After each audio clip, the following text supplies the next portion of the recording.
ادب قریب قریب آ جاؤ ساتھی نا جوڑ ادب قریب قریب درود شریف پڑھ لو اللهم صل على محمد وعلى ال محمد كما صليت على ابراهيم وعلى ال ابراهيم انك حميد مجيد اللهم بارك على محمد وعلى ال محمد كما باركت على ابراهيم وعلى ال ابراهيم انك حميد مجيد نحمده ونصلي على رسوله الكريم اما بعد. دیکھو میرے محترم بزرگ و دوستو، اللہ تعالیٰ تمام کائنات کے رب ہیں، تمام کائنات کے پالنے والے ہیں، تمام مخلوق کے پالنے والے ہیں اور تمام کائنات کے چلانے والے ہیں۔ اللہ تعالیٰ نے انسانوں کی کامیابی دین کے اندر رکھی ہے۔ کس میں رکھی ہے؟ دین میں، دنیا کی بھی اور آخرت کی بھی۔ آخرت کیا ہے؟ مرنے کے بعد کا جو جہان ہے وہ آخرت ہے۔ جس جہان میں ہم پیدا ہوئے یہ دنیا ہے، اس میں بھی اللہ تعالیٰ کامیاب کریں گے، اور مرنے کے بعد جو جہان ہے اس میں بھی اللہ کیا کریں گے؟ کامیاب کریں گے۔ کس سے؟ دین سے۔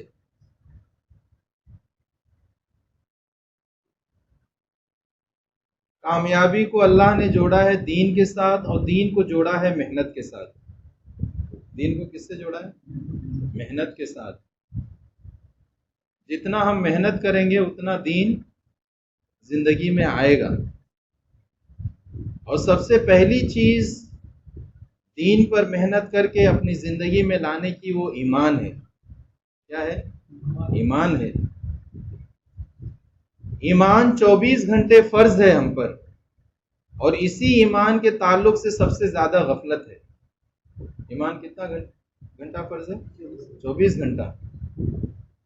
اس ایمان کا سیکھنا فرض ہے۔ جیسے عمل کے کرنے سے پہلے عمل کا سیکھنا فرض ہے، اسی طرح ایمان کا سیکھنا بھی فرض ہے۔ ایمان کو محنت کر کے اپنے اندر اتارنا۔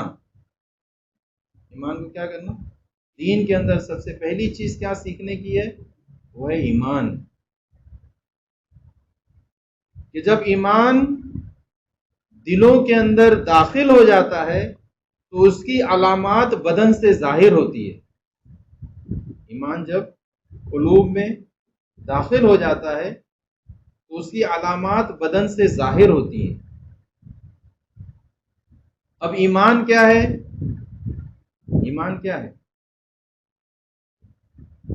آپ صلی اللہ علیہ وسلم ایک مرتبہ مسجد میں بیٹھے تھے، ایک شخص آیا، عمر رضی اللہ عنہ فرماتے ہیں کہ ہم میں سے کوئی اسے پہچانتا نہیں تھا، یعنی مدینے کا نہیں تھا، اور اس نے نہایت سفید لباس پہنا ہوا تھا،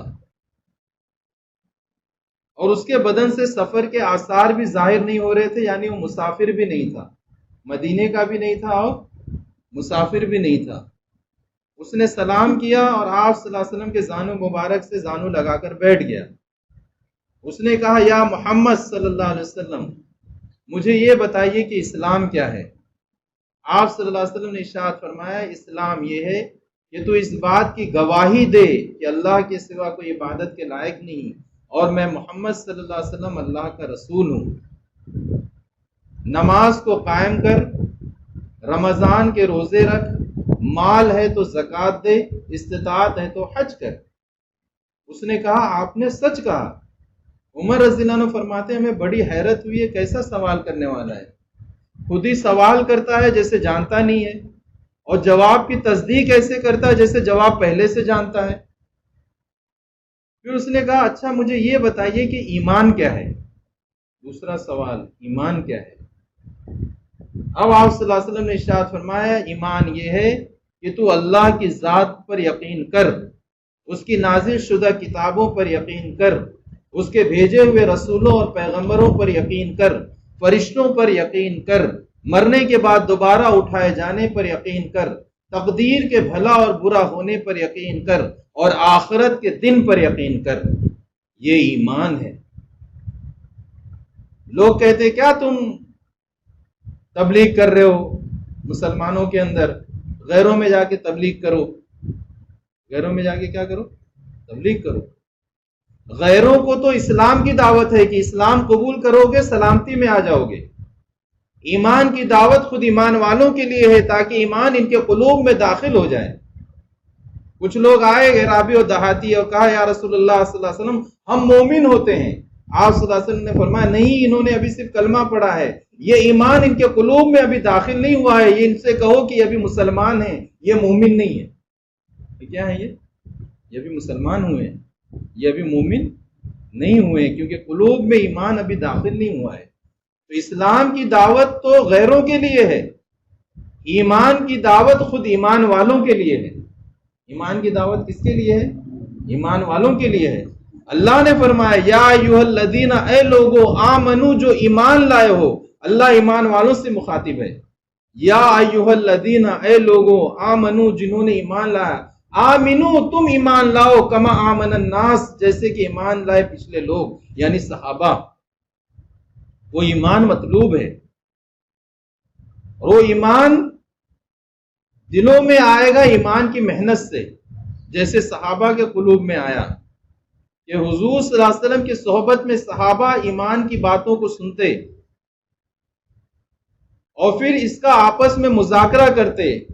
امام بخاری رحمۃ اللہ علیہ نے عمل نقل کیا عبداللہ ابن رواحہ رضی اللہ عنہ، معاذ ابن جبل رضی اللہ عنہ کا، کہ کبائر صحابہ کے درمیان میں گشت کرتے تھے، چلو ہمارے ساتھ، آؤ ہمارے ساتھ، ہم اپنے رب پر ایمان لے آئیں۔ تو ایک صحابی کو اشکال ہوا ہم کو سمجھانے کے لیے، وہ صحابی گئے رسول اللہ صلی اللہ علیہ وسلم کے پاس اور کہا یا رسول اللہ صلی اللہ علیہ وسلم کیا ہم ایمان والے نہیں ہیں؟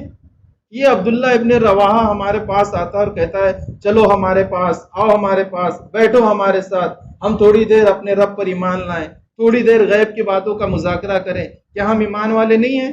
آپ صلی اللہ علیہ وسلم نے فرمایا اللہ عبداللہ ابن رواحہ کے حال پر رحم فرمائے، وہ ایمان کی ایسی مجالس لگانا چاہتا ہے جس کو دیکھ کر اللہ فرشتوں کے سامنے فخر کرتے ہیں۔ عمر رضی اللہ عنہ لوگوں کو ایمان کی مجالس میں جمع کرتے اور کہتے اے لوگوں، میں تم کو ایمان کی مجالس میں اس لیے جمع کرتا ہوں تاکہ اس سے میں اپنے ایمان کو تقویت دوں۔ صحابہ ایمان کی مجالس کو یقینی سبب سمجھتے تھے ایمان کی تقویت کے لیے، اور آج ہم سے کتنے ہمارے محلے ہیں جو ایمان کی مجالس سے آباد ہیں، کتنے ہمارے گھر ہیں جو ایمان کی مجالس سے آباد ہیں۔ ایمان کی مجالس نہیں ہے، ایمان کے تذکرے نہیں ہیں، اس لیے ایمان ہمارے قلوب میں ابھی تک داخل نہیں ہوا۔ اگر ایمان قلوب میں داخل ہو جاتا تو اس کی علامات ہماری بدن سے ظاہر ہوتی، اور ایمان کی سب سے بڑی علامت تقویٰ ہے۔ ایمان کی سب سے بڑی علامت کیا ہے؟ تقویٰ، اللہ کا ڈر، اللہ کا خوف۔ اسی لیے کلمے کو تقوی کا کلمہ بھی کہا ہے۔ کلمے کو کیا کہا ہے؟ تقوی کا کلمہ بھی کہا ہے۔ آپ صلی اللہ علیہ وسلم نے فرمایا جس نے بھی اخلاص کے ساتھ کلمہ لا الہ الا اللہ پڑھا وہ جنت میں جائے گا۔ صحابہ نے پوچھا یا رسول اللہ صلی اللہ علیہ وسلم کلمے کا اخلاص کیا ہے؟ کیا ہے کلمے کا اخلاص؟ کیا ہے؟ فرمایا کہ کلمہ اسے حرام کاموں سے روک دے۔ کلمہ کیا کرتے؟ اسے حرام کاموں سے روک دے، یعنی اتنا ایمان کا سیکھنا فرض ہے کہ وہ ہمیں حرام کاموں سے روک دے۔ ہر مسلمان کے ذمہ فرض ہے اتنا ایمان کا سیکھنا کہ کلمہ حرام کاموں سے روک دے۔ اور اس سب سے پہلا جو تقویٰ لانا ہے ہم کو، وہ اپنی غذاؤں میں لانا ہے، اپنے معاملات میں لانا ہے۔ کس میں لانا ہے؟ اپنی غذا، اپنے معاملات۔ یہاں کے حرام مال سے جو گوشت کا لوتھڑا پرورش پائے گا کل وہ جہنم کی آگ میں جلے گا۔ اور کسی کا مال دبا کر، ظلم کر کے، زمین دبا کر، دھوکہ دے کر، فرمایا آپ صلی اللہ علیہ وسلم نے جو دھوکہ دے وہ ہم میں سے نہیں ہے، جو دھوکہ دے وہ ہم میں سے نہیں ہے۔ اور حرام کی دو قسم ہیں، ایک تو مال کا حرام اور ایک دوسرا ذبیحے کا حرام۔ کتنی قسمیں حرام کی؟ ایک مال کا حرام اور ایک ذبیحے کا حرام۔ اس لیے کہ اللہ سے تعلق دو چیزیں فوری طور پر کاٹتی ہیں، ایک حرام لقمہ اور دوسری بے حیا آنکھ۔ کتنی چیزیں؟ دو چیزیں. وہ آنکھ نماز میں اللہ کو کبھی نہیں دیکھ سکتی جو آنکھ بے حیا ہو گئی ہو. جو آنکھ بے حیا ہو گئی ہو وہ آنکھ نماز میں اللہ کو دیکھنے کی کبھی مشق نہیں کر سکتی. اور باطل نے ہم کو انہی دو چیزوں پر لگا دیا ہے، حرام غذا اور بے حیا آنکھ. حرام غذا اللہ سے تعلق اس طرح توڑتی ہے کہ جب حرام لقمہ بدن میں داخل ہو جاتا ہے تو دنیا کا اثر یہ ہے کہ دعا قبول نہیں ہوتی. دنیا کا اثر کیا ہے؟ اب حرام چاہے جان بوجھ کر کھائے یا انجانے میں کھائے، اس کا اثر ہے کہ دعا قبول نہیں ہوتی. کوئی انجانے میں زہر کھا لیا، اب مرنے لگا، لوگ آئے، ارے میرے کو تو معلوم نہیں تھا یہ زہر ہے. پھر تو مرے گا کیونکہ تو نے زہر کھایا ہے، چاہے جان بوجھ کر کھائے یا انجانے میں کھائے. یہ نہیں چلے گا کہ مجھے معلوم نہیں تھا، معلوم ہو یا نہ ہو زہر کھایا اب تو مرے گا. اسی طرح حرام غذا جب پیٹ میں جاتی ہے تو یہ تو گوشت کا لوتھڑا بناتی ہے جو آگ میں جلے گا، اور دنیا میں تعلق اللہ سے ایسا کاٹتی ہے کہ دعائیں قبول نہیں ہوتی. اور باطل نے ہم کو حرام غذا پر لگا کر اپنے آپ کو ہماری بددعا سے محفوظ کرا لیا ہے. کیا کیا باطل نے؟ حرام غذا پر ہم کو لگا کر اپنے آپ کو کیا کیا ہے؟ ہماری بددعا سے محفوظ کر لیا ہے. حجاج بن یوسف بہت بڑا ظالم حکمراں گزرا ہے. جب وہ بادشاہ بنانا تو اس کو معلوم پڑا کہ شہر کے کنارے جو ہے ایک مستجاب الدعوات لوگوں کی جماعت رہتی ہے، اللہ والوں کی، کہ جس کے لیے بھی ہاتھ اٹھا دیتے ہیں اس کا بیڑا غرق ہو جاتا ہے. اچھا بولا ان کی دعوت دو. وہ دعوت بلایا، اس نے تاریخ میں لکھا ہوا ہے ان کے ہاتھ دھلایا. کیا کیا؟ ہاتھ دھلایا. ان کو کھانا کھلایا، کھانا کھلانے کے بعد بھی ہاتھ دھلایا. جب کھانا اچھی طرح سے فارغ ہو گئے تو اس نے کہا الحمدللہ میں نے اپنے آپ کو ان کی بددعا سے محفوظ کرا لیا.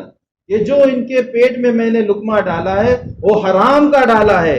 میں نے ایسا جانور کھلایا جس کو اللہ کا نام لے کے ذبح نہیں کیا گیا. انہوں نے انجانے میں کھایا. آج ہمارے اندر رواج ہو گیا ہے. کیا رواج ہو گیا ہے؟ یہ ڈھابے پہ جاؤ، یہ باہر کا کھانا کھاؤ. رواج، تحقیق نہیں ہے حلال ہے کہ حرام ہے. ہاں، حضرت جی مولانا یوسف رحمۃ اللہ علیہ فرمایا کرتے تھے کہ اس لقمے کو جو ہے نا لقمہ نہیں سمجھو، یہ لقمہ ایک موتی ہے، خیالات اس کے، لقمہ ایک سمندر ہے، خیالات اس کے موتی ہیں. لقمہ کیا ہے؟ سمندر ہے، اور خیالات کیا ہیں؟ اس کے موتی ہیں. جیسا لقمہ پیٹ کے اندر جائے گا ویسے خیالات آئیں گے، اور حرام لقمہ حرام خیالات دلا کر حرام کاری میں مبتلا کر دے گا. اللہ ہم سب کی حفاظت فرمائے. باطل نے دو چیز کی محنت کی، آنکھیں بے حیا ہو جائیں، غذا حرام ہو جائے. یہ آج سے نہیں ہے، پہلے سے ہے. ایک لشکر روانہ کیا حضور عمر رضی اللہ عنہ نے. وہاں کے لوگوں کو پتا چلا کہ یہاں سے مسلمانوں کی ایک جماعت جانے والی ہے. تو انہوں نے کہا کہ کیسے کریں کہ ان کا تعلق اللہ سے کٹ جائے، کیسے کریں؟ کھانا تو کھلا نہیں سکتے، جماعت جا رہی ہے. بولا ایسا کرو، شہر سے خوبصورت خوبصورت لڑکیوں کو نکالو، اور جہاں سے یہ گزریں گے اور خوبصورت عورتیں جو ہیں ناچنا شروع کریں. ہاں، اسٹرپ ڈانس اس وقت ایجاد ہوا. اور ایسے ناچیں کہ اپنے کپڑوں کو اتاریں تاکہ مسلمان کے دل میں میل آئے، ان کی نگاہ بے حیا ہو جائے، اللہ سے ان کا تعلق کٹ جائے. اب مسلمان کا لشکر نکلا. اب امیر صاحب پریشان، جاسوس نیٹ ورک بہت اچھا تھا ہمارا اس وقت. جاسوسوں نے آ کے اطلاع دے دی امیر صاحب ایسی ایسی بات ہے. اب کیا کریں؟ بولے تو بڑے امیر صاحب تو مرکز میں ہے، مدینے میں. ماں خط لکھو، ماں پہ خط لکھے عمر رضی اللہ عنہ کو. تو کوئی پریشانی کی بات نہیں، ہزاروں کا لشکر ہے نا، تم جماعت کے امیر ہے، سب کو جمع کرو. اور قرآن کی ایک آیت پڑھو، قل للمؤمنین یغضوا من ابصارہم ویحفظوا فروجہم. اے مومنوں، اے نوجوانوں، تم کیا کرو؟ یغضوا من ابصارہم، تم اپنی نگاہوں کی حفاظت کرو. اور اپنی شرمگاہوں کی حفاظت کرو. اگر تم چھپ کر بھی کوئی کام کرو گے تو میں اللہ دیکھتا ہوں. اگر تم کنکھیوں سے بھی دیکھو گے تو میں کیا کرتا ہوں؟ اللہ دیکھتا ہوں. یہ تمہارے لیے زیادہ بہتر ہے. پورے مجمع کو ہزاروں کا امیر صاحب نے ایک آیت تلاوت کی اور لشکر چلا ہے. عیسائی لڑکیاں گانا گا گا کے ڈانس کر کر کے تھک گئی. کسی مسلمان نے آنکھ اٹھا کے بھی نہیں دیکھا. آخر میں پیچھے جماعت کے امیر صاحب ہیں, ان کا گھوڑا ان لوگوں نے روک لیا کہ یہ جو جماعت جا رہی ہے آگے, یہ جو ہے اندھے اور بہرے تو نہیں ہے. کیا ہے یہ؟ تاریخ میں جملہ ہے. یہ اندھے اور بہرے تو نہیں ہے, یہ ہماری طرف دیکھتا نہیں, ہماری طرف سنتا نہیں, اندھے اور بہرے تو نہیں ہے. انہوں نے کہا یہ تمہاری طرف کیسے دیکھیں گے اور تمہارے گانوں کو کیسے سنیں گے؟ یہ اپنے رب کا کلام سن کے آئے ہیں. انہوں نے کہا جانے والے وہ کلام ہمیں بھی تو سنا دو, کلام ہمیں بھی سنا دو جو اتنے بڑے حسن کو دیکھنے سے روک دے اور اس گانے کو سننے سے روک دے, وہ کلام ہمیں بھی تو سنا دو. روایتوں میں آتا ہے کہ امیر صاحب نے ایک آیت پڑھی ہے اور اس ایک آیت سے سینکڑوں لڑکیاں مسلمان ہو گئیں, اور ان کا نکاح پھر جو ہے نا مسلمان جو ہے نا جو جماعت میں لوگ تھے ان سے آگے جا کر ان کا نکاح ہوا. ہاں, جب ایمان قلوب میں داخل ہو جاتا ہے تو حرام کاری سے بچاتا ہے, حرام لقمے سے بچاتا ہے. حضرت ابو بکر صدیق رضی اللہ عنہ کے نے غلطی سے بھوک لگی تھی 1-2 دن سے, ان کا غلام کچھ کھانے کی چیز لایا اور انہوں نے ایک لقمہ کھا لیا. اب لقمہ کھا لیا تو غلام پوچھا ارے حضرت پہلے تو آپ تحقیق کرتے تھے کہ کہاں سے لایا ہے, آج آپ نے پوچھا ہی نہیں. بولا ارے اتنی تیز بھوک لگی تھی کہ تو لے کر آیا تو میں نے کھا لیا, بتا کہاں سے لایا. تو اس نے کہا کہ جب میں مسلمان نہیں ہوا نا تو کہانت کیا کرتا تھا. کہانت یعنی غیب کی بات بتاتا تھا. تو ایک قبیلے کو میں نے کچھ بتا دیا تھا غیب کی بات, وہ صحیح ہو گئی. تو آج ان لوگ سے میری ملاقات ہوئی تو اس نے اس کے لیے ہدیہ دیا تھا. کیا دیا؟ یہ ہدیہ دیا تھا. اب یہ مشکوک مال ہے, شک والا مال ہے. ہاں, ایک حلال ہے اور ایک حرام ہے, یہ دونوں واضح ہے. بیچ میں مشکوک ہے, اپنے آپ کو شک کی چیزوں سے بھی بچاؤ ورنہ حرام میں مبتلا ہو جاؤ گے. بولے ارے تو میرے کو ہلاکی کر دیا ہوتا. اب منہ میں انگلی ڈال رہے ہیں اور الٹی کرنے ہی نکال رہے ہیں, نکلتا ہی نہیں ہے. تو ایک نے کسی نے بولا کہ ایک کام کرو, پانی پیو, پانی پی کے الٹی کرو تو نکلے گا. اب پانی منگایا جگ میں اور اندر ڈالا اور الٹی کر کے اس کو نکالا. تو ایک نے کہا ارے ایک لقمے کے لیے اتنی مشقت, اتنی تکلیف برداشت کی. فرمایا کہ اگر یہ لقمہ ابو بکر کی جان دے کر بھی نکلتا تو ابو بکر اس لقمے کو ضرور نکالتا. ایمان جب قلوب میں داخل ہوتا ہے تو حرام کاری سے بچا لیتا ہے, تقوی پیدا کرتا ہے. دوسری علامت, جب ایمان قلوب میں داخل ہوتا ہے تو آخرت کے تعلق سے فکر مند کر دیتا ہے. کس سے؟ کس کے لیے فکر مند کرتا ہے؟ دنیا کے لیے؟ آخرت کے لیے فکر مند کر دیتا ہے. ابو بکر رضی اللہ عنہ کا انتقال ہو رہا ہے, آخری وقت ہے. بدن کے اوپر جو ہے نا میلی پرانی چادر ہے. تو حضرت عائشہ رضی اللہ عنہ ان کی بیٹی نے کہا اے ابا جان, کیا ہی بہتر ہوتا ہے کہ ہم آپ کے لیے بازار سے 2 نئی چادریں لے کر آتے جس میں آپ کو ہم دفن کرتے.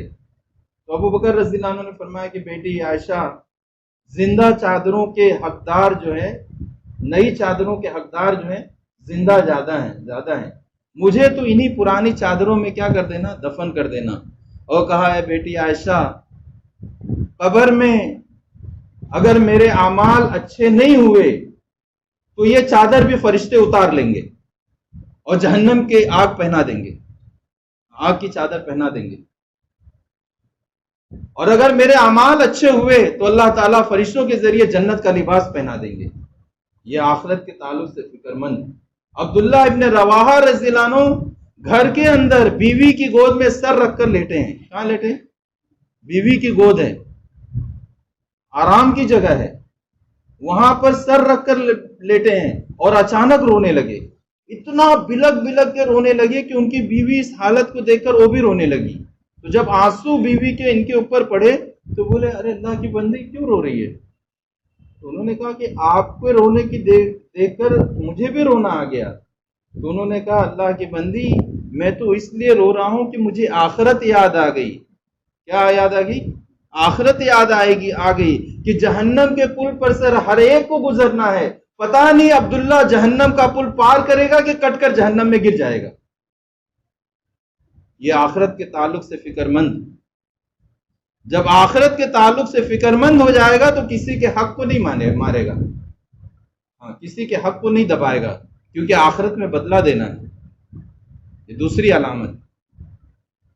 تیسری علامت، ایمان جب قلوب میں داخل ہو جاتا ہے تو دنیا سے بے رغبتی پیدا کر دیتا ہے. دنیا سے کیا کر دیتا ہے؟ دنیا سے کیا کرتا ہے؟ بے رغبتی پیدا کر دیتا ہے. حضرت عمر بن خطاب رضی اللہ عنہ کے دور میں جب فتوحات ہونے لگی تو کیسر و کسرا کے جو ہے نا محلات، اس کے خزانے آئے اور پھر اس کا تاج بھی آیا. تاج کیسا تھا کہ اتنا وزنی تاج تھا سونے کا کہ اس کو رسی سے یہاں وہاں سے باندھا گیا تھا. وہ تخت پر آ کر خالی تاج کے نیچے منڈی ڈال کے بیٹھتا تھا. اتنا وزن تھا، کسی سے اٹھتا بھی نہیں تھا. فرماتے تھے کہ 100 آدمی سے بھی وہ تاج نہیں اٹھتا تھا. اتنا بڑا تاج. تو جب وہ تاج آیا تو عمر رضی اللہ عنہ نے پوچھا کہ اس کا کیا کیا جائے. تو صحابہ نے کہا کہ اتنا بڑا تاج ہے، اس کو یادگار کے طور پر آج کی زبان میں بولیں گے تو میوزیم کے جیسا رکھ دو. لوگ دیکھیں گے، بولیں گے دیکھو مسلمانوں نے کیا فتوحات حاصل کی تھی. علی رضی اللہ عنہ نے کہا کہ اے امیر المومنین، یہ تاج تکبر کی علامت ہے، اس کو توڑ دو اور اس کے ٹکڑوں کو مسلمانوں میں تقسیم کر دو. اس کو توڑا گیا، تقسیم کیا گیا، اور اتنے ہیرے اتنے جواہرات تھے کہ تقسیم کرتے کرتے رات ہو گئی. اب رات ہو گئی، کیا کریں گے؟ بولے چلو کل تقسیم کریں گے، اور ایسی مسجد میں چھوڑ کے سب چلے گئے. علی رضی اللہ عنہ آئے رات میں تہجد پڑھنے کے لیے، تو فرمایا کہ ان ہیروں کی چمک سے مسجد کی چھت بھی چمک رہی تھی. ایسے چمک رہے تھے ہیرے، کوئی اس کو اٹھانے والا نہیں. ہاں، کوئی اس کو اٹھانے والا نہیں. ایک جملہ کہا کہ اگر امیر امانت دار ہوتا ہے تو اس کے ماننے والے بھی امانت دار ہوتے ہیں. یہ دنیا سے بے رغبتی کہ کوئی بھی اس ہیرے کو، ان ٹکڑوں کو کوئی نہیں اٹھایا. حضرت عائشہ رضی اللہ عنہ کے پاس 2 لاکھ درہم آئے اور اپنی باندی سے کہا کہ اس کو مسلمانوں میں بانٹنا شروع کر دو. سب بانٹ دیے اور خود کیا ہے؟ روزے سے ہیں. خود کیا ہے؟ روزے سے ہیں. تو اس باندی نے کہا ارے اماں جان، آپ روزہ تھی، اس میں سے کچھ رکھ لیتی. تو میں اللہ کی بندی پہلے کیوں نہیں یاد دلایا؟ جب ختم ہو گیا 2 لاکھ درہم. ایسی دنیا سے بے رغبتی کہ جب ایمان قلوب میں داخل ہو جاتا ہے تو دنیا سے کیا کرتا ہے؟ بے رغبت کر دیتا ہے. کتنی علامات بیان ہوئی ایمان کے تعلق سے. ایمان جب قلوب میں داخل ہوتا ہے تو کیا پیدا کر دیتا ہے؟ تقوی. دوسرا آخرت. تیسرا دنیا سے بے رغبتی. چوتھی علامت یہ ہے کہ جب ایمان قلوب میں داخل ہو جاتا ہے تو سنتوں کا شوق پیدا کر دیتا ہے. اس کا شوق پیدا کرتا ہے. اور جب سنتوں کا شوق پیدا کرتا ہے تو اللہ باطل کو مرعوب کر دیتا ہے. حضور صلی اللہ علیہ وسلم کا رعب 1000 کی مسافت تک کے لوگوں تک پہنچتا تھا. وہ سارا رعب اللہ نے سنت میں رکھ دیا ہے. سارا رعب کس میں رکھا ہے؟ سنت کے اندر. حضرت ربیع رضی اللہ عنہ جب گئے قیصر کے دربار میں تو کھچر پہ گئے، لشکر لگا ہوا تھا اور کھچر پہ جا رہے ہیں. وہاں پہ تو دربان نے بادشاہ سے ملنے جا رہے ہیں، قیصر روم کے بادشاہ سے. تو دربان نے بولا کیا کھچر لے کر آ رہے پھر سڈی سواری؟ ہمارے بادشاہ سے ملنے کے لیے تم کھچر پہ جاؤ گے؟ عالیشان سواری ہم لاتے ہیں، گھوڑے لاتے سجا کے، یہ کھچر پہ سے اترو. تو انہوں نے اس کو دیکھا، تیرے بادشاہ کی وجہ سے میں اپنے نبی کی سنت سواری کو چھوڑ دوں؟ چل ملنا ہے تو مل، نہیں تو میں جاتا ہوں واپس. مل نہیں تو میں جاتا ہوں واپس. بولے یار اتنا روب، اتنے اکڑ کے بات کر رہا ہے فقیر آدمی، پٹے پرانے رہتے، ٹوٹی تلوار ہے. تو پھر بادشاہ سے اجازت لی ہے. بادشاہ بولا آنے دو. اب یہ آئے ہیں، بادشاہ تھوڑا اوپر بیٹھا ہے اور یہ نیچے ہیں، کچر سے جا رہے اس کے دربار میں کچر بیٹھے. اور جب اترے ہیں تو کہا بسم اللہ اللہ اکبر، ایسی کہا تو اس کا محل ہلنے لگا. محل، ہاں تاریخ پڑھو حیات الصحابہ، محل ہلنے لگا. پھر اوپر آئے اس سے ملنے کے لیے. تلوار ایسی گھسیٹتے آ رہے کہ تلوار تھوڑی بڑی تھی تو قالین پہ بھی گھسیٹ رہی تھی وہ تلوار.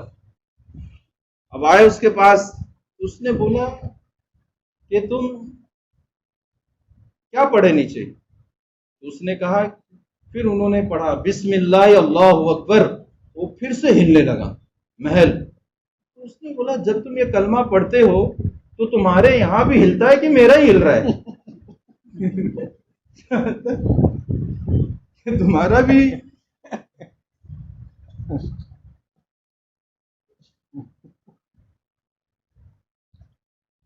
انہوں نے کہا کہ نہیں، ہمارے یہاں تو نہیں ہلتا، تیرا ہل رہا ہے. اس نے کہا کہ اگر تم یہ کہتے کہ تمہارے یہاں بھی ہلتا ہے تو میں کہتا کہ یہ جادو ہے. میں کیا کہتا؟ یہ جادو ہے. لیکن تم یہ کہہ رہے ہو کہ میرا ہی ہل رہا ہے محل، مطلب یہ ہے کہ ضرور تمہارے ساتھ کوئی غیبی طاقت ہے جس کا مقابلہ ہم نہیں کر سکتے، جس کا مقابلہ ہم نہیں کر سکتے. پھر اس نے پوچھا کہ تم کیا کرتے ہو، کیا کہتے ہو؟ تمہیں اگر مال چاہیے تو میں تمہیں مال دیتا ہوں، تم لوٹ جاؤ. تم عرب کی زمین ہے، ریگستان ہے، تمہیں غلہ نہیں پیدا ہوتا، تمہیں غلہ دیتا ہوں، غلہ دے کے لوٹ جاؤ. تو انہوں نے کہا کہ ہم آئے نہیں ہیں، ہم بھیجے گئے ہیں. ہم آئے نہیں ہیں، ہم بھیجے گئے ہیں. ہمیں اللہ نے لوگوں کی ہدایت کے لیے بھیجا ہے کہ ہم لوگوں کو لوگوں کی غلامی سے نکال کر ایک اللہ کا غلام بنا دے، دنیا کی تنگی سے نکال کر آخرت کی وسعت کی طرف لے کے چلے جائیں. تو اس نے کہا کہ اگر ہم تمہاری بات قبول کر لیں تو؟ بولے قبول کر لیے تو تم ہمارے بھائی ہو، ہم تمہاری جان کی مال کی حفاظت کریں گے. اگر قبول نہ کیا تو ہم تمہاری جان اور مال کی حفاظت کریں گے، لیکن تمہیں جزیہ دینا پڑے گا، ٹیکس دینا پڑے گا. بولا اگر وہ بھی نہیں کرے تو؟ ٹوٹی تلوار اس کے سامنے ٹھوکے ٹھاک کر کے. بولے اب یہ تلوار تمہارے اور ہمارے درمیان میں فیصلہ کرے گی. بولا اچھا میرے کچھ وقت دو. جانے لگے تو اس نے کہا درباریوں نے کہ کیسا بیوقوف آدمی ہے، کیسے بات کر رہا تھا. بادشاہ نے کہا اس کا لہجہ دیکھا ہے، وہ ایسے بات کر رہا تھا کہ وہ بادشاہ ہے، ہم غلام ہیں. یہ رعب اللہ نے سنت کے اندر رکھا ہے. ہاں ادھر پھر کسرا کے پاس خبر ملی، کسرا ایران کے بادشاہ کو، کہ میرے پاس جو ہے لشکر آ رہا ہے مسلمانوں کا. وہ گھبرایا، اس نے چائنا کے بادشاہ کو خط لکھا. کس کو خط لکھا؟ چائنا کے بادشاہ کو خط لکھا کہ میری مدد کے لیے آدمی بھیجو. تو اس نے بادشاہ نے جواب دیا کہ میں اتنی بڑی فوج بھیج سکتا ہوں کہ اس کا پہلا سپاہی ایران میں ہوگا تو آخری سپاہی چائنا میں ہوگا، اتنی بڑی فوج بھیج سکتا ہوں. لیکن تم نے میرے پاس مدد کے لیے بھیجا ہے، اور آدمی جب مدد مانگتا ہے تو اس کا مطلب یہ ہے کہ وہ ڈر کے مدد مانگ رہا ہے.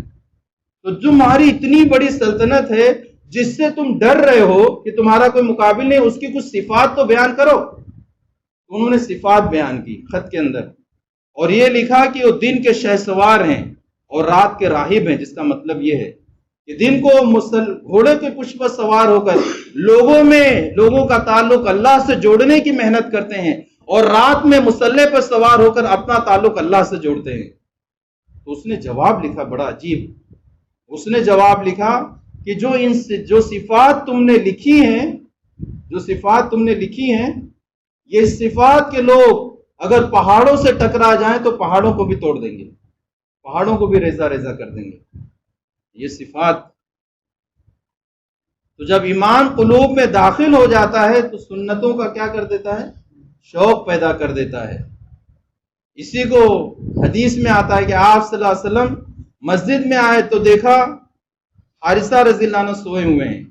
پوچھا ہے حارث کس حال میں صبح کی؟ کہا یا رسول اللہ صلی اللہ علیہ وسلم ایمان کی حالت میں صبح کی. فرمایا حارث ہر بات کی دلیل ہوتی ہے، تمہارے پکے مومن ہونے کی کیا دلیل ہے؟ فرمایا یا رسول اللہ صلی اللہ علیہ وسلم میں نے اپنے دل کے رخ کو دنیا سے پھیر لیا ہے، یعنی دنیا سے بے رغبت ہو گیا ہوں. دن کو روزہ رکھتا ہوں، رات کو اللہ کی عبادت کرتا ہوں. دن کو روزہ رکھتا ہوں، رات کو اللہ کی عبادت کرتا ہوں. اور جس وقت اللہ کا عرش لے کر آیا جائے گا یہ منظر گویا میری آنکھوں کے سامنے ہوتا ہے، اور جنت والوں کی ملاقاتوں کا منظر میری آنکھوں کے سامنے ہوتا ہے. ہاں جنت میں چلے جائیں گے نا تو سب دوست ایک دوسرے کو تلاش کریں گے، ہاں امی کو، ابو کو، بھائی کو، بہن کو، پھر ان لوگ سے مل لیں گے تو پھر بولیں گے یار میرا دوست نظر نہیں آ رہا، میرا رشتہ دار نظر نہیں آتا، ارے یار وہ چودھری صاحب، حاجی صاحب، ملک صاحب، خان صاحب دکھ نہیں رہے، سب ایک دوسرے کو تلاش کریں گے، تو جو مل گئے، جو نہیں ملیں گے تو پھر کہاں ہیں؟ تو اللہ تعالیٰ جو ہے نا اس وقت تو حضور صلی اللہ علیہ وسلم نے بیان کیا، صحابہ نے یقین کیا، آج تو ہم کو معلوم ہے ویڈیو کانفرنسنگ ہوتی ہے کہ امریکہ کے وہاں پہ بیٹھا ہوا ٹھنڈی میں، وہاں سے بات کر لو، نہ تو اس کی ٹھنڈی کا اثر ہم کو پڑتا ہے، نہ تو ہماری گرمی کا اثر اس کو پڑتا ہے، حالانکہ جنت کی خوشبو جو ہے 500 میل کے مسافت کے بقدر جاتی ہے، تو اللہ تعالیٰ جہنم کے لوگوں کا دکھائیں گے، جو جس کو ڈھونڈ رہا تھا اللہ اس کو دکھائیں گے، وہ جہنم کی آگ کے اندر وہاں کے سانپ بچھو میں لپٹے ہوئے آگوں کے آگ کے اندر جلتے ہوئے، ایک چمڑی جل رہی ہے، دوسری آ رہی، ایک جل رہی، دوسری آ رہی، اور جہنمیوں کے خون اور پیپ ان کی غذا، تو یہ کہیں گے، اب اللہ تعالیٰ جو نا ڈائلوگ کروائیں گے، یہ کہیں گے ارے تم لوگ یہ جہنم میں کیسے چلے گئے؟ ہم لوگ تو ساتھ میں تھے نا، کھیلتے بھی ساتھ میں تھے، پڑھتے بھی تھے ساتھ میں ہم لوگ رہے پوری زندگی، تم لوگ جہنم میں کیسے چلے گئے؟ قرآن میں اللہ نے جملہ نقل کیا، قالوا لم نک من المصلین، ہم لوگ نماز نہیں پڑھا کرتے تھے۔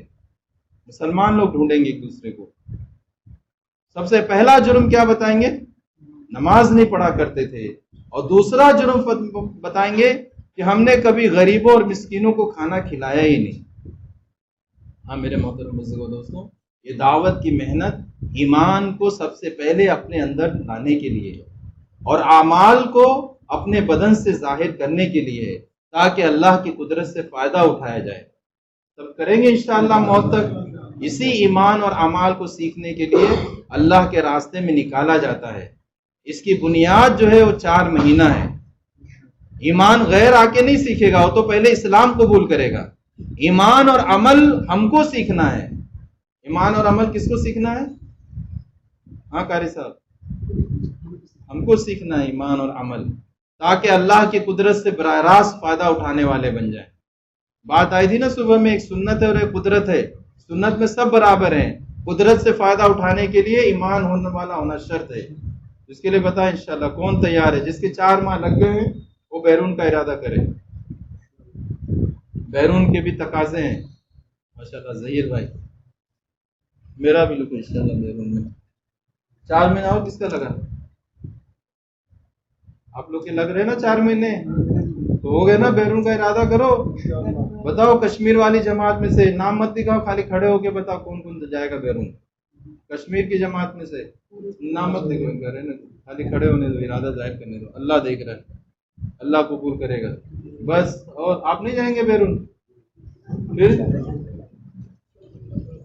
اللہ بلائے گا نا، اللہ کو ظاہر کرو، ٹھیک ہے بیٹھ جاؤ ماشاءاللہ، اللہ قبول کرے، اللہ قبول کرے۔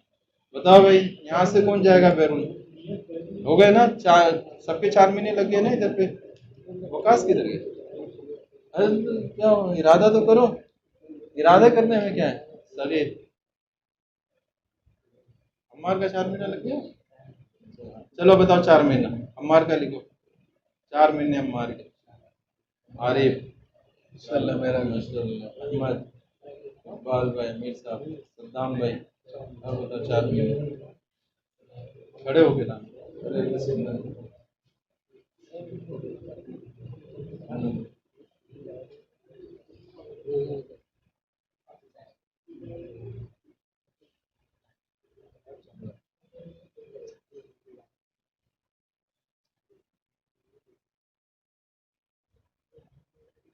ٹھیک ہے، 40 دن کے لیے بتاؤ، شعبان، رمضان، میرا ہے مارچ سے ہے، یہاں سے بھی ہے، مارچ سے بتاؤ 40 دن کے لیے، مارچ سے ظہیر بھائی، اور بتاؤ، اور مارچ سے 10 دن، چلو عمران بھائی کا 10 دن، 40 دن ماشاء اللہ، مارچ سے۔ ان کا نام لکھو، حذیفہ کا نام لکھو، 40 دن، حسان اور حمزہ، حسان حمزہ 40 دن، اور ارسلان اور امیر صاحب کیا بول رہے کون سے مہینے میں؟ ہاں 4 مہینے جائیں گے، عید بعد، چلو عید بعد اللہ آسان کرے، اللہ راستے کی رکاوٹوں کو دور کرے۔ چلو بولتا ہوں انشاءاللہ۔ اچھا، نام لکھانے میں نا کبھی شرمانے کا نہیں۔ یہ نام لکھانا ارادہ ہے، وعدہ نہیں ہے۔ وعدے پر اللہ کی پکڑ ہے۔ منافق کی صفت ہے کہ وعدے خلاف کرے۔ یہ نام لکھانا وعدہ نہیں ہے، یہ کیا ہے؟ یہ ارادہ ہے نا۔ اپلیکیشن آدمی دیتا ہے نا نوکری کے لیے، تو کیا دیتا ہے؟ سی وی دیتا ہے۔ پھر کمپنی والا کیا کرتا ہے؟ سلیکٹ کرتا ہے، انٹرویو کے لیے بلاتا ہے۔ اسی طرح یہ نام اللہ کے آگے پیش ہوتے ہیں، پھر اللہ جس کو قبول کریں گے اس کو بلائیں گے۔ بس نام جو ہے لکھوا کر یہ نام اللہ کے آگے پیش کیے جاتے ہیں، کیونکہ فرشتے بھی نام لکھتے ہیں۔ پھر جب اللہ قبول کر لیتے ہیں کسی کو، تو پھر اللہ اس کی زندگی کے حال کو دیکھتے ہیں۔ اچھا، اس کے پاس مال نہیں ہے تو اللہ غیب سے مال دیں گے۔ اچھا، یہ بیمار ہے، یہ چل نہیں سکتا ہے، تو اللہ صحت دیتے ہیں۔ ہاں، پھر اللہ تعالیٰ غیب سے انتظام کرتے ہیں۔ چنے والا، مونگ پھلی بیچنے والا امریکہ میں گیا جماعت میں، گشت کرتے کرتے اس کے پڑوسی کے پاس پہنچ گیا، تو اس نے بولا ابے تو چنا بیچتا ہے نا، ادھر کیسے آ گیا؟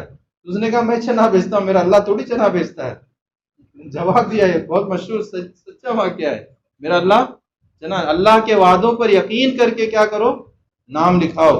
ہاں، لیکن شیطان جو ہے نا، 3 بات ہوتی ہے۔ شیطان ڈراتا ہے، ارے تو چلا گیا تو کیا ہوگا، تیرے بھی بچوں کا کیا ہوگا، نوکری کا کیا ہوگا، دکان کا کیا ہوگا۔ یہ شیطان کیا کرے گا؟ ڈرائے گا۔ اور نفس گھبرائے گا، ارے یار نکل جاؤں گا تو میرے کو تو گدے کے بغیر نیند نہیں آتی، پتہ نہیں گرمی ہوئے گی، سردی ہوئے گی، پانی کیسا ہوگا، کھانا کیسا ہوگا۔ نفس گھبرائے گا۔ اور تیسری چیز، دنیا والوں کے تانے یاد آئیں گے۔ دیکھے بچے کو چھوڑ کے گیا اللہ کے راستے میں، عقل ہے کیا اس کو؟ ہاں، دنیا والوں کے تانے بھی ڈرائیں گے کہ شیطان ڈرائے گا، نفس گھبرائے گا، دنیا والوں کے تانے یاد آئیں گے۔ تو ایسے میں کیا؟ پھر کیسے میں کیا؟ ان تنصر اللہ ینصرکم، تم میری مدد کرو میں تمہاری مدد کروں گا۔ اللہ کے وعدوں پر یقین کر کے اللہ کے راستے میں نکلنا۔ اللہ کے وعدوں پہ حضرت مولانا الیاس رحمۃ اللہ علیہ فرمایا کرتے تھے، جو اللہ کے دین کی مدد کرے اور اللہ کی مدد کا یقین نہ کرے وہ شخص فاسق ہے۔ ہاں، اللہ کی مدد پر یقین کرتے ہوئے غیبی نصرت ہے۔ وقت نہیں ہے سمجھانے کا کہ غیبی نصرت کیا ہے۔ غیبی نصرت اللہ نے دین کی محنت کے ساتھ چھپا کر رکھی ہے۔ آج امت غیبی نصرت سے محروم ہے، اس لیے کہ دین کی محنت نہیں کر رہی۔ کریں گے انشاءاللہ 3 دن کے لیے، بتاؤ اگلے مہینے۔ عارف، سلام بھائی،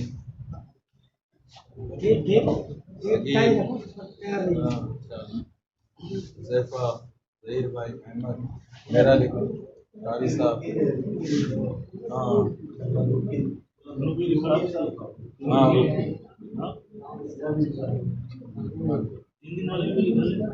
قطب الدین نام لکھا ہے نا ارادے میں، حمزہ، حسان بھی، قابل، بیٹھ قاری صاحب، ہماری مسجد نور العین، نور العین کا ہے۔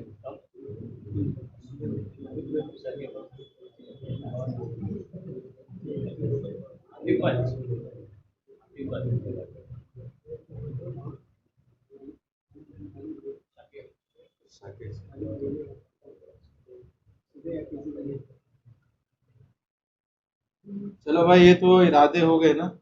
اسی کے ساتھ ایسے فتنے میں اپنے آپ کو، اپنے گھر والوں کو دین پہ باقی رکھنے کے لیے اعمال دعوت ہم کو روزانہ کرنے۔ اعمال دعوت میں سے 3 کام مسجد میں ہے اور 5 اعمال کے ساتھ گھر کے اندر ہیں روزانہ کے۔ 3 اعمال مسجد کا ہے، روزانہ کا مشورہ، روزانہ کی تعلیم اور روزانہ کی ملاقات۔ یہ اپنے آپ کو دین پہ باقی رکھنے کے لیے اور معاشرے میں دین کو لانے کے لیے، اپنے گھر میں پرورش پانے والے بچوں کے لیے، امی میں، بہن میں، بہنوں میں دین آ جائے، اس کے لیے گھر کی تعلیم ہے۔ روزانہ 5 اعمال کے ساتھ کیا کرنا ہے؟ گھر کی تعلیم کرنا ہے۔ 1 قرآن کی تجوید کا حلقہ، 2 کتابی تعلیم، 1 دن فضائل سے، دوسرے دن منتخب احادیث سے، 3 صفات کا مذاکرہ ہے، اور 4 تشکیل ہے، اور 5واں مشورہ ہے۔ ٹھیک ہے؟ مشورے میں کیا کرنا ہے؟ مشورے میں یہ طے کرنا ہے کل تعلیم کون کرے گا، تجوید کا حلقہ کون لگائے گا، اور صفات کا مذاکرہ کون کرے گا۔ آج ہمارے گھروں میں اللہ کے مذاکرے نہیں ہو رہے، گھر ہمارے آباد ہے دنیا سے، یا تو گناہوں کے اڈے بنے ہوئے ہیں، اگر گناہ کے اڈوں کے اندر رہیں گے تو مرد اور عورت کے اندر گناہ کا جذبہ پیدا ہوگا، بچوں کو گنہگار بنائے گا۔ بچے جو دیکھتے ہیں نا وہی بڑے ہو کر بننے کی کوشش کرتے ہیں، وہی حرکات کو کرتے ہیں، ساری چیزیں ریکارڈ کرتے ہیں۔ اگر گھر کے اندر ہم نے گناہ کا ماحول دے دیا تو بچے بڑے ہو کر گنہگار ہی بنیں گے، گنہگاروں جیسی ایکٹنگ کریں گے، گنہگاروں جیسی حرکات کریں گے۔ اللہ معاف کرے۔ اگر لڑکیوں کو بے غیرتی کا گناہ کا ماحول دے دیا تو بچیاں آنکھ کے سامنے باپ کے اپنے بوائے فرینڈ کو لے کر آئیں گی، اب بولیں گی papa meet this is my boyfriend, B F ہے۔ گھر کے اندر عبادت کا اور دعوت کا ماحول قائم کرنا، یہ ارتداد کے ابھی ہمارا سفر ہوا پین میں 1 مہینے پہلے، وہاں پہ کے ساتھیوں نے بتایا کہ 1 مہینے میں 7 مسلمان لڑکیاں غیروں کے ساتھ چلی گئی، 7۔ یہ فتنوں کو توڑنے کا جو ذریعہ ہے نا، ارتداد کے فتنوں کو توڑنے کا وہ گھر کی تعلیم ہے۔ ہر گھر کے اندر تعلیم کو زندہ کرنا، میرے گھر میں تعلیم زندہ ہو، میرے پڑوس میں، میرے رشتہ دار میں اس طرح چراغ سے چراغ جلتے رہے، کریں گے انشاءاللہ۔ اللہ تعالیٰ کہنے سے زیادہ عمل کرنے کی توفیق عطا فرمائے۔ ہفتے کا اپنا 2 گشت ہے اور مہینے کے 3 دن ہے، کریں گے انشاءاللہ۔ 3 دن نکلنا ہے تو یہ نہیں سوچنا 3 دن میں 15,000 کا نقصان ہو جائے گا، بلکہ 3 دن میں کیا ہو جائے گا، یہ 15,000 قربان ہو جائے گا۔ اللہ کے دین پہ جو چیز لگتی ہے وہ قربانی کہلاتی ہے، اور جو چیز اللہ کے نام پہ قربان ہوتی ہے اللہ برکت دنیا میں دیتے ہیں، بدلہ مرنے کے بعد دیتے ہیں۔ برکت کہاں دیتے ہیں؟ دنیا میں، اور بدلہ مرنے کے بعد۔ عشاء بعد تعلیم بھی اپنی مسجد کی روزانہ ہوگی انشاءاللہ، اس میں ٹھیک ہے۔ بسم اللہ الرحمن الرحیم۔ اللهم صل على سيدنا مولانا محمد وعلى آل سيدنا مولانا محمد وبارك وسلم۔ یا رحمان یا رحیم یا کریم یا حنان یا منان یا دیان یا ذو الجلال والاکرام، یا شافع الامراض یا دافع البلایات یا مجیب الدعوات، لا الہ الا انت سبحانک انا كنا من الظالمین۔ ربنا آتنا فی الدنیا حسنۃ وفی الآخرۃ حسنۃ وقنا عذاب النار۔ ربنا لا تزغ قلوبنا بعد اذ ہدیتنا وہب لنا من لدنک رحمہ انک انت الوہاب۔ اے اللہ ہمارے گناہوں کو معاف فرمائیے، اے اللہ ہمارے خطاؤں سے درگزر فرمائیے، اے اللہ رات کے اندھیرے میں، دن کے اجالے میں، جان بوجھ کر یا انجانے میں ہمارے بدن کے جس اعضاء سے بھی جس طرح کا بھی گناہ ہو گیا ہو، اے اللہ ہمارے تمام سے تمام گناہوں کو محض اپنے فضل و کرم سے معاف فرما دیجئے۔ اے اللہ معاف کرتے ہیں، معاف کرنے کو پسند فرماتے ہیں، اے اللہ ہم سب کے گناہوں کو معاف فرما دیجئے۔ اے اللہ ہماری جان کو، مال کو، اولاد کو، ہماری صلاحیتوں کو دین کے احیاء اور بقا کے لیے بے انتہا قبول فرما لیجئے۔ اے اللہ دنیا فانی ہے، فنا ہو جانے والی چیز ہے، یہ مٹ جانے والا جہان ہے۔ اے اللہ جو جان مال وقت اس پر لگے گا وہ بھی مٹ جائے گا۔ اے اللہ آپ کا نام ہمیشہ باقی رہنے والا ہے۔ اے اللہ آپ کے نام پہ جان مال وقت لگانے کی توفیق عطا فرمائیے۔ اے اللہ آپ کے وعدوں پر یقین کر کے دور و دیر کے لیے اللہ اپنے راستے میں نکلنے کی توفیق عطا فرمائیے۔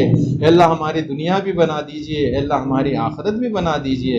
اے اللہ آپ نے ہمیں اس دنیا میں بھیجا ہے تو رہنے کے لیے مکان کی ضرورت ہے، اے اللہ بہترین مکان عطا فرمائیے۔ اے اللہ تن ڈھکنے کے لیے کپڑوں کی ضرورت ہے، اے اللہ بہترین کپڑے عطا فرمائیے۔ اے اللہ پیٹ بھرنے کے لیے کھانے کی ضرورت ہے، اے اللہ بہترین کھانے عطا فرمائیے۔ اے اللہ یہاں وہاں آنے جانے کے لیے سواریوں کی ضرورت ہے، اے اللہ بہترین سواری عطا فرمائیے۔ اے اللہ ہماری دنیا کی زندگی بھی بہتر کر دیجئے۔ اے اللہ مر کر لوٹ کر تیرے ہی پاس آنا ہے، اے اللہ ہماری آخرت کی بھی زندگی بہتر بنا دیجئے۔ اے اللہ آپ بنا دے کوئی بگاڑ نہیں سکتا، آپ بگاڑ دے کوئی بنا نہیں سکتا۔ اللہ ہماری دنیا کی بھی زندگی بہتر بنا دیجئے، اللہ ہماری آخرت کی بھی زندگی بہتر بنا دیجئے۔ اللہ ہمیں دنیا میں کسی کا محتاج نہ بنائیے، اللہ ہمارے ماں باپ کو کسی کا محتاج نہ بنائیے، اللہ ہمارے بھائی بہنوں کو کسی کا محتاج نہ بنائیے، اللہ ہمارے ماں باپ کی، ہمارے بھائی بہنوں کی، ہماری، ہمارے دوست رشتہ داروں کی، ہم سب کی ضرورتوں کو اپنے غیب کے خزانے سے پورا فرما دیجئے۔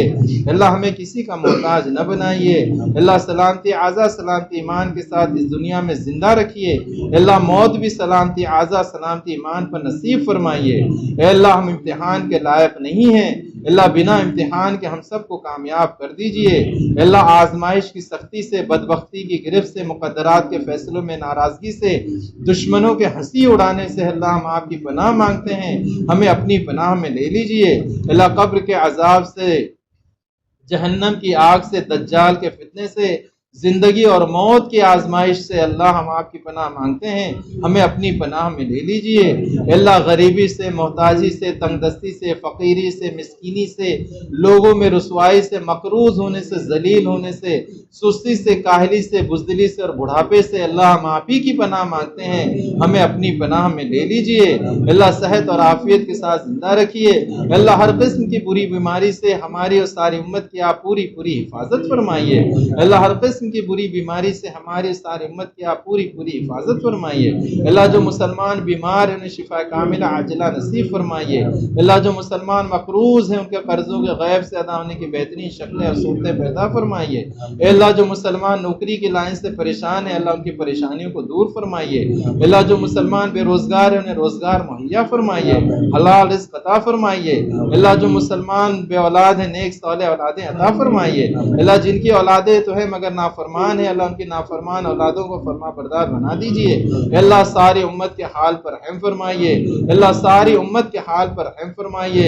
اللہ امت جس دور سے گزر رہی ہے اللہ اس میں دعاؤں کی بہت سخت ضرورت ہے۔ اے اللہ ہماری دعاؤں میں امت کا حصہ نصیب فرمائیے۔ اللہ ساری امت کو معاف فرما دیجئے۔ اللہ اپنی ناراضگی کو ہم سے دور کر لیجئے۔ اللہ اگر آپ ناراض ہیں تو آپ کی ناراضگی کا دور کر لینا اس وقت تک ضروری ہے جب تک کہ آپ راضی نہ ہو جائیں۔ اللہ اگر آپ ناراض نہیں ہیں تو ہمیں کسی کی پرواہ نہیں ہے۔ اللہ اگر آپ ناراض نہیں ہم سے تو ہمیں کسی کی پرواہ نہیں ہے۔ اللہ آپ ہم سے راضی ہو جائیے۔ اللہ رحم کا، کرم کا، فضل کا، عفو کا، عافیت کا، نصرت کا، سہولت کا اللہ ہمارے ساتھ معاملہ فرمائیے۔ یا اللہ مانگنا بہت کچھ ہے، وقت کی تنگی کی بنا پر نہیں مانگ سکتے۔ اللہ اس مجمع میں جتنے لوگ بیٹھے ہیں جس کے دل میں جو جائز حاجت ہے، جو جائز تمنا ہے آپ جانتے ہیں، آپ کے بندے جانتے ہیں۔ یا اللہ کسی سے کچھ کہنا نہیں چاہتے، اللہ ان کی تمام سے تمام جائز ہاتھوں جائز تمناؤں کو آپ پورا فرما دیجئے۔ اللہ ہم سب کی دنیا اور آخرت کی مصیبت اور پریشانی کو دور فرما دیجئے۔ اللہ ہماری تمام سے تمام دعاؤں کو محض اپنے فضل و کرم سے بے انتہا قبول فرما لیجئے۔ آمین آمین آمین یا رب العالمین آمین۔ سبحان ربک رب العزت عما یصفون وسلام علی المرسلین الحمد للہ رب العالمین۔